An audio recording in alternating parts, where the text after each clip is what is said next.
Mimi naamini ujambo msikilizaji wa Mtawara Radio. Popote pale ulipo ulimwenguni kote.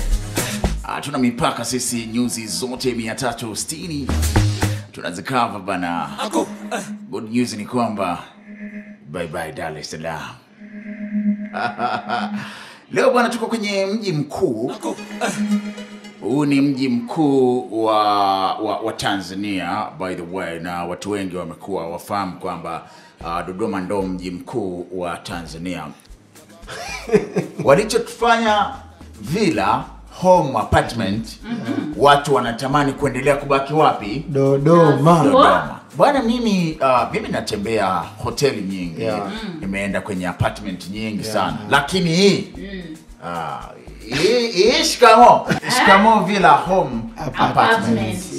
Karibu, jitambulishe majina yako, lakini utuambie Villa Apartments ni nini, pengine ndo mtu ndo anasikia kwa mara ya kwanza. Okay. Karibu sana.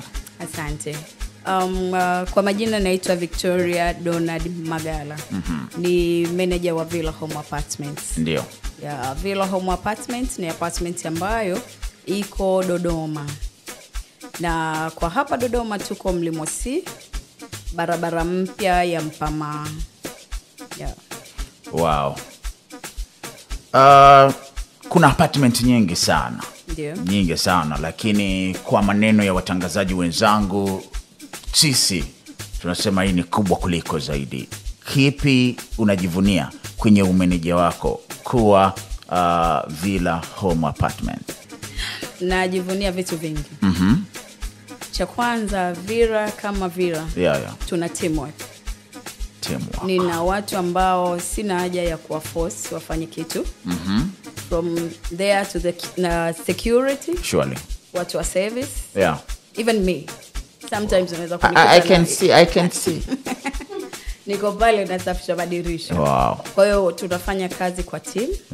Na hiyo ndio inayotufanya tuonekane vizuri. Wow.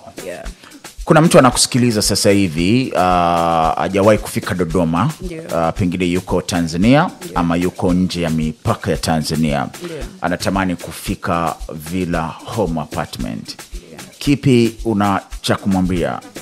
Kwa mtu ambaye hajawahi kufika Dodoma, au tuseme hajawahi kufika Villa Home Apartments.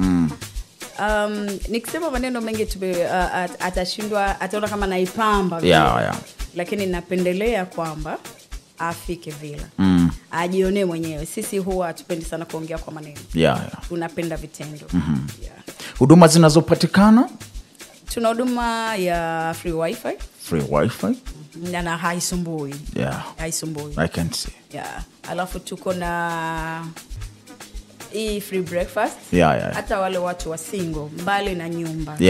Tuna watu wa single ambao tuna ratiba ya breakfast zetu zote. Surely.